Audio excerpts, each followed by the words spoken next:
This segment of Daily Zohar is dedicated for Refuah Shlema of Yitzchak Kadesh ben Devorah, Yosefa bat Chava, Chaya Zoya bat Devorah, Yehuda ben Naama, Daniel, no, who was this?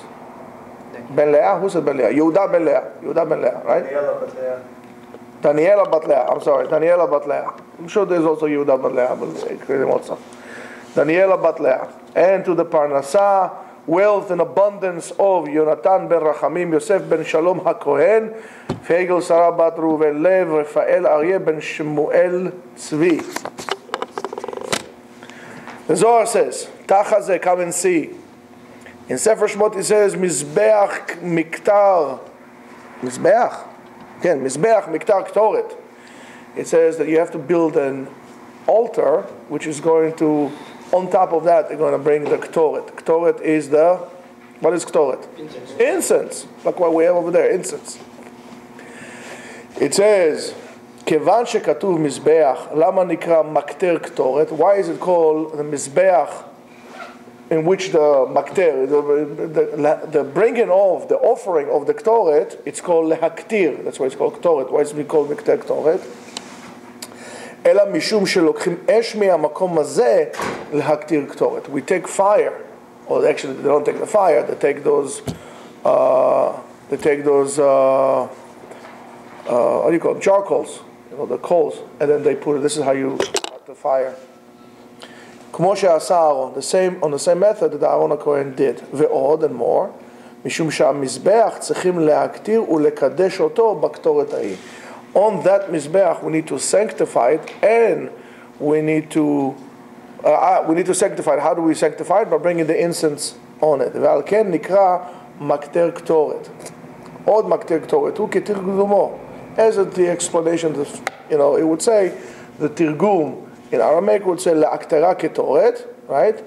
Because you're not allowed to bring Torah somewhere else, anywhere else. There is that Torah with those ingredients, Hatzeri, Hatziporet, Nachelbona, Valevona, and so on and so forth.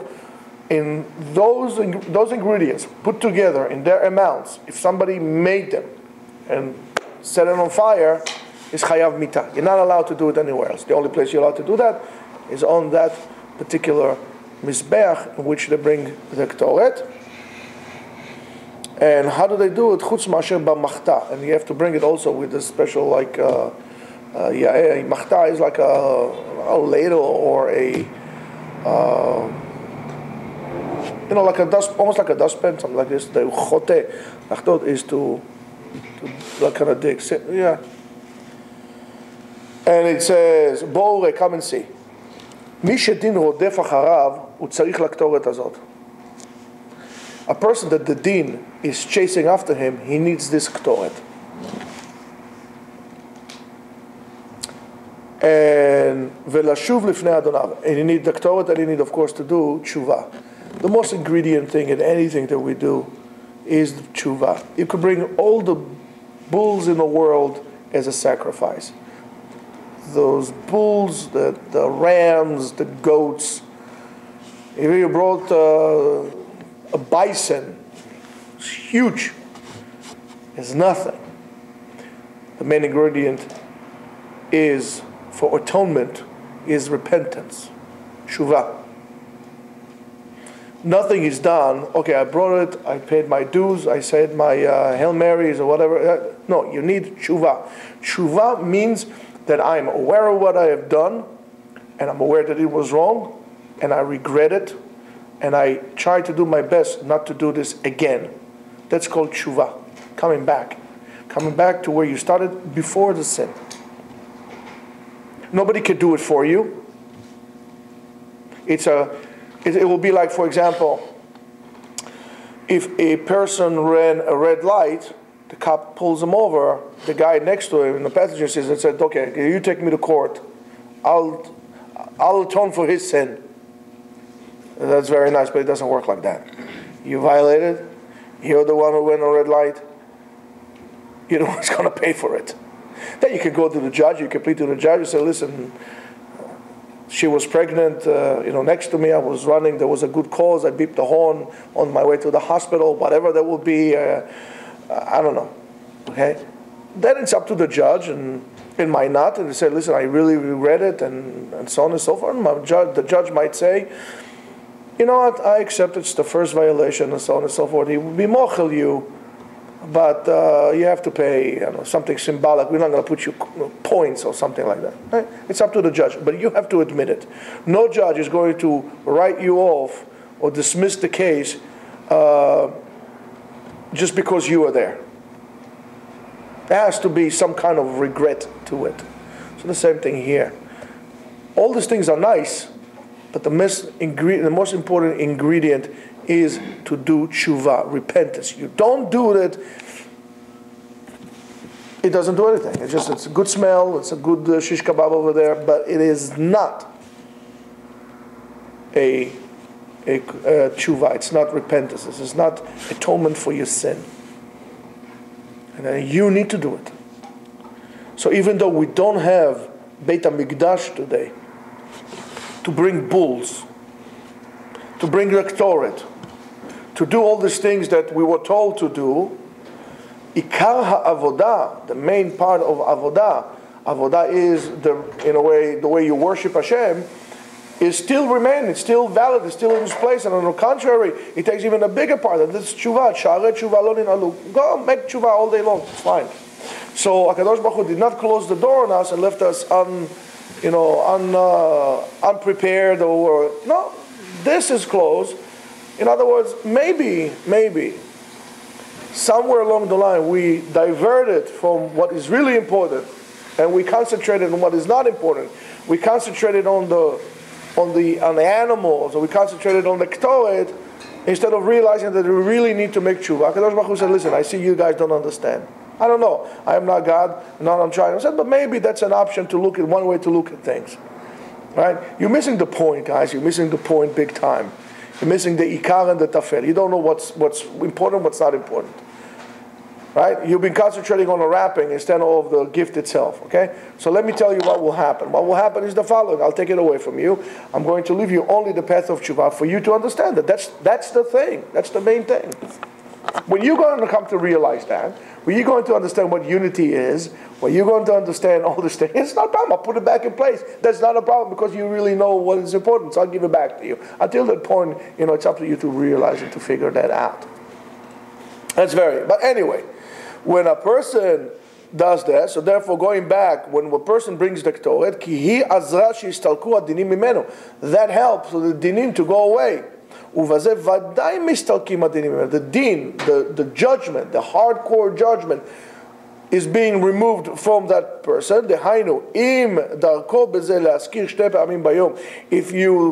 If you're going to mention it twice a day, the ktoret, baboker uva erev, since we had said, we're going to pay with bull offering with our lips, therefore at a certain point, substituting all the rituals, the sacrificial rituals of Beit HaMikdash, of the temple, was substituted with tefillah. It's not taken away from you. Similar to concept is, if you would say, well, I really want to see how blood tastes like. In Judaism, I can't eat blood. I can't. I have to salt it to remove the blood. But I want to eat blood. The Gemara says, not a problem. Eat liver. You want to see how blood tastes? It's not a problem. Eat liver. The liver tastes like blood. I want to see how basar v'chalav tastes like. Milk and meat. I was wondering, how does it taste like? Not a problem. Take the udders of the cow, prepare it in the appropriate manner, taste it. The taste will be basar v'chalav. I want to taste pig. Right? So the Gemara says the head of the bonito fish, which is, I think, if I'm not mistaken, something like laser tuna, the brains of it taste like that. So, okay, there is something, a permissible way for you to do that way, right? So, the same thing here. Neshama parim sefatenu, we substitute this for that. So there is another avenue, not only tshuva. We can do tshuva and to incorporate it actually with something that would be a substitute for what we cannot do right now, and that would be to say the ktoret twice a day. Pitum ktoret keitzad. And we say baboker, v'katuv ben ha'arbaim yaktirena. You have to do it early in the morning. You have to do it ben ha'arbaim.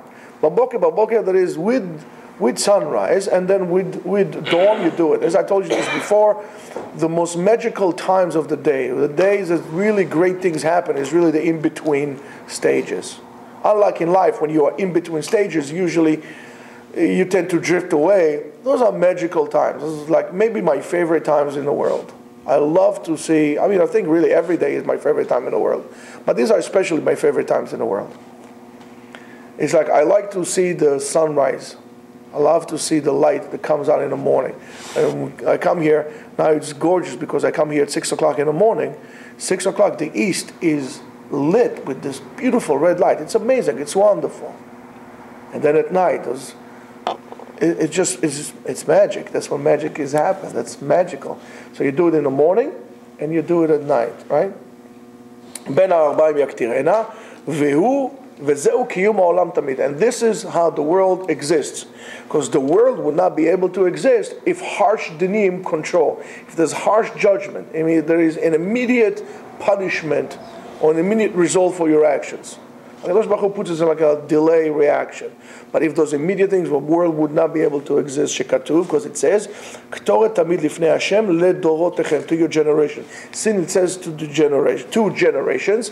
Therefore, even if the Bet HaMikdash was taken away, if the Ktoret itself would not be able to be, we're not going to be able to bring it, there's no Mizbeach, etc., etc., etc. Since it says ledorotechem, therefore there has to be a substitute for that. The substitute came through the Navi. The Navi says, Neshama parim sefatenu. So HaKadosh Baruch Hu gave us the trufa before he gave us the makkah. Right? The verse Uneshama parim shefatenu was said, the prophecy was said before Bet HaMikdash was destroyed. So before the Bet HaMikdash was destroyed, we already had it in place. So if you see that something bad is happening your way, you should have emunah that HaKadosh Baruch Hu is already prepared to you beforehand, the trufa. You might not like it or realize that trufa, but there's usually a trufa before the makkah. And this is kiyum ha'olam lemata, the world existing here, and the world existing in the spiritual world. It says, במקום ההוא שלא נזכר בכל יום מעשה הקטורת, in a place that there's no מעשה קטורת, שורים עליו דינים שלמעלה, there is harsh judgments from above, umagifot rabot, and great plagues, ve'amim acharim sholtim alav, and other nations will control over you. Mishum shekatuv, because it says, ktoret tamid means for eternity, lifnei Hashem. Tamid hi omedet lifnei Hashem. So when we say it, in the spiritual world, since there's no time and space and etc. and so on, it's a spiritual dimension. Since it's like that, when we say it, it is like it was brought up there. Again, you have to have a little bit of Carl Sagan abilities to see the cosmos, but it's to be able to see things in different dimensions. So this is basically what it is. In other dimensions, words turn into actions or into it works a little different than it works here. Let's put it this way. So, and it says, and tamid hi omedet lifnei Hashem, and it's always yoter mikol avodot acherot, more than any other avodot of Bet HaMikdash, other rituals of which they used to do in the temple. וחביבו מעשה הקטורת, and HaKadosh Baruch Hu likes it more than everything, שהוא יקר וחביב לפני HaKadosh Baruch Hu מכל עבודות ורצונות שבעולם. That is the most precious thing to HaKadosh Baruch Hu, the קטורת. ואף על פי שהתפילה היא חשובה בכל, even though the תפילה is more important than everything, מעשה הקטורת, the קטורת itself, יותר יקר וחשוב לפני HaKadosh Baruch Hu. Even though תפילה is like a korban, קטורת is above that. בואו, come and see, תחזה. מה בין תפילה למעשה הקטורת? What's the difference between prayer and saying the קטורת? תפילה, התקינו אותה במקום הקורבנות שהיו עושים. Prayer, they had established, instead of the sacrificial rituals that they used to bring. וכל אלו הקורבנות, and all those sacrifices the Jews would do, אינם חשובים כקטורת. They're not as important as the קטורת, ועוד, and more. מה בין זה לזה? What's the difference between this and that? התפילה, prayer, היא תיקון לתקן מה שצריך, is the ability to fix whatever needs to be fixed. So it's like I wouldn't say a compound or patching, but it's a fixing mechanism. It's a fixing agent. וקטורת עושה יותר. הקטורת does more. שמתקנת וקושרת קשרים. Not only it fixes, it also tightens out the bounds that were loosened, all the nuts that were loosened up.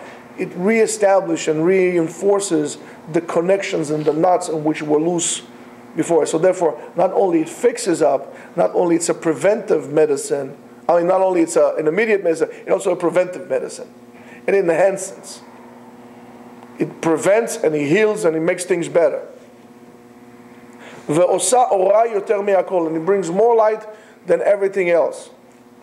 וזוהי שמעבירה הזוהמה, and that what helps it remove and deliver and to wash away filth, זוהמה, ומטהר את המשכן, and purifies the משכן, והכל מזדהר ומתקן ומתקשר יחד. And then everything comes in place together and operates as one unit. The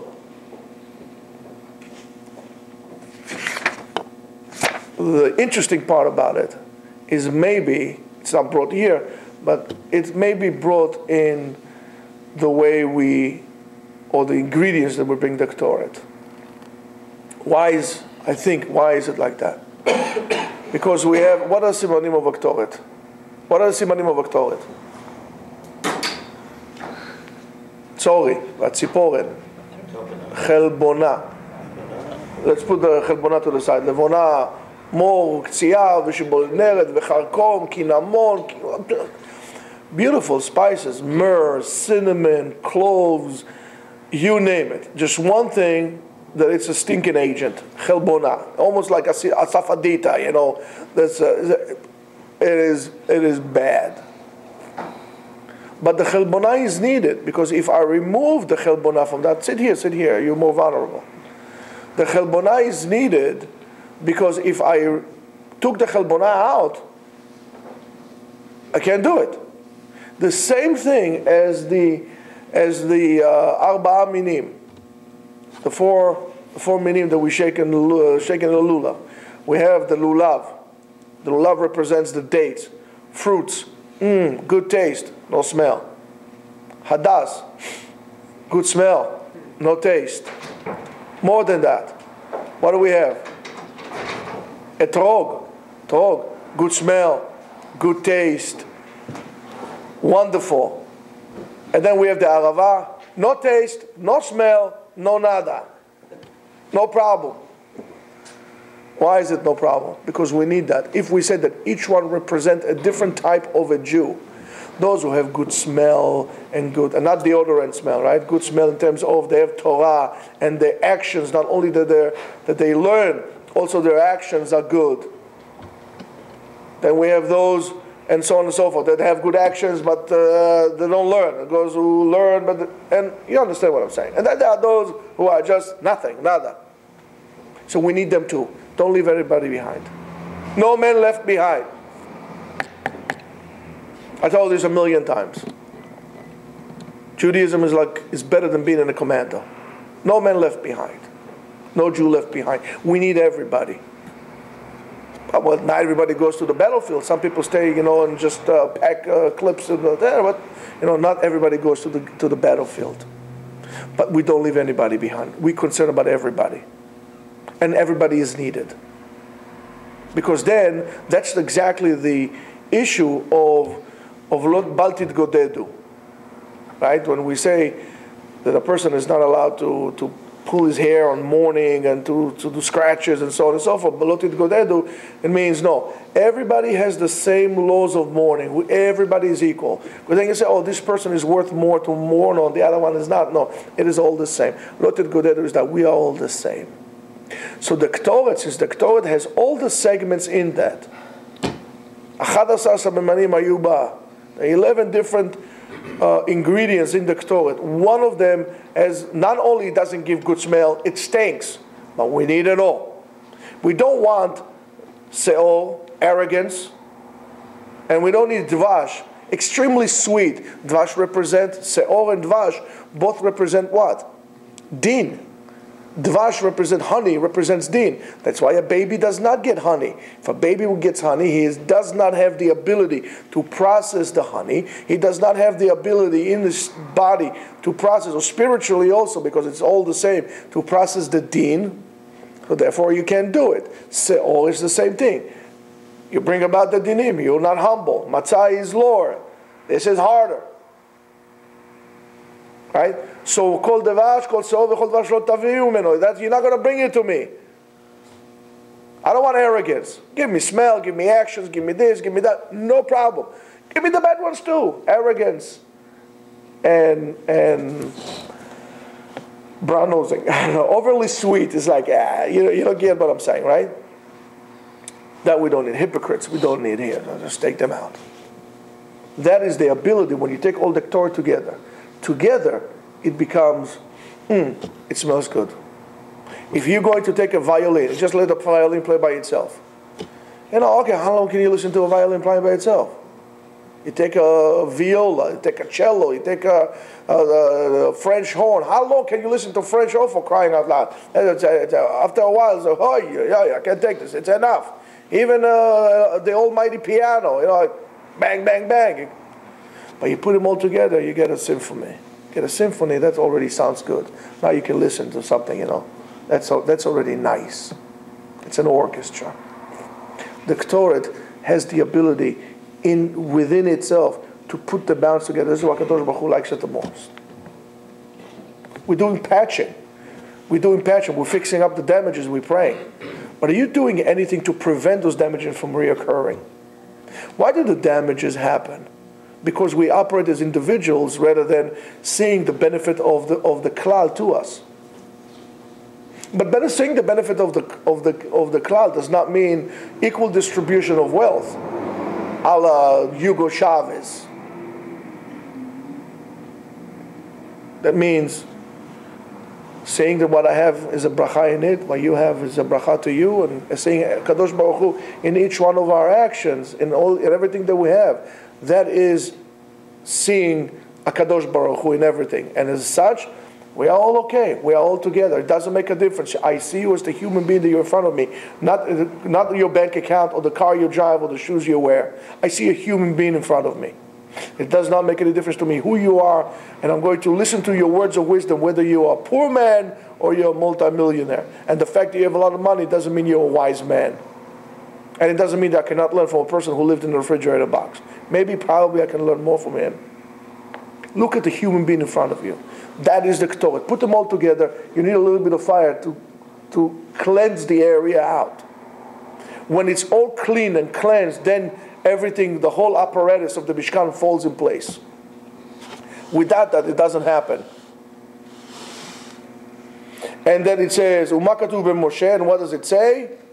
And then it says, Ve'al ken, therefore, Ve'akol midaher, everything comes together as one unit. Ve'al ken tzrichim la'akdim ma'aseh haktoret atfilah b'chol yom. This is why you have to say the Ktoret before you start praying. It cleans it up. The prayer will not be able to go or to do what it needs to do if not everything falls in place. When you start firing your car, you want all 6 cylinders. Hopefully if you have an 8 it's even better. But hopefully all 6 cylinders working together. You don't want the 3rd cylinder and the 4th cylinder working in different order. It's not going to happen. You're going to blow your engine. So we need to do that. What's the first thing? Clean it all up. Get gas into the system. That's the Ktoret. Clean everything up. Everything is clean. Fresh air comes in. The filter is clean. Good. Let's fire up the engine. Let's get going. That's why you need to put your Ktoret, bitum Ktoret keitzat. That's why you need to do it beforehand. So your tefillah will be more effective. And it says, that's what we need to do it every single day. Le'avir hazohama min ha'olam. We need to remove the filth from the world, to remove the din. Shehu tikun hakol, that's fixing everything every single day. Don't say, okay, I said it today, it's okay, I'm fine for the next 6 days. Every single day needs to be done. Kmo oto korban, like the sacrifice that Kadosh Baruch Hu liked, and He wants it. And the same thing as it says in Moshe Rabbeinu, Vayomer Hashem el Moshe, and Hashem told Moshe, Kach lecha, take it. Samim, Natav, Shechelet, Vevonah, I give him the stone. Afal pi she'emidu, even though we established this, right? It's like this.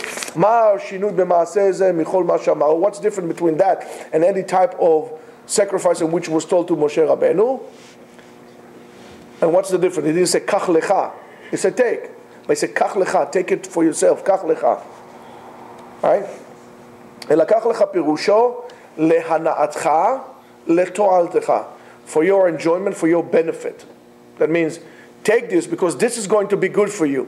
This is how, you're not going to fix the world. You need to fix yourself too.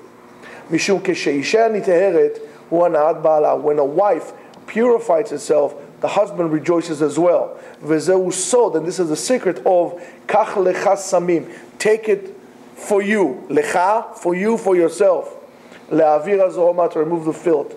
Ulit kadesh, and by doing so, the spiritual wife, so-called, the Knesset Israel, mitkadeshet b'fnei ba'ala, purified itself in front of Kadosh Baruch Hu. Ashrei chelko Moshe. Lucky is a Moshe Rabbeinu that got this instruction and were able to give us back.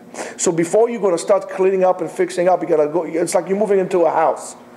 You have a new house. You're moving from a new house. You have all your furniture. You're going to start putting stuff in, right? With your suitcases. Oh, that's it. No, you got to clean the house.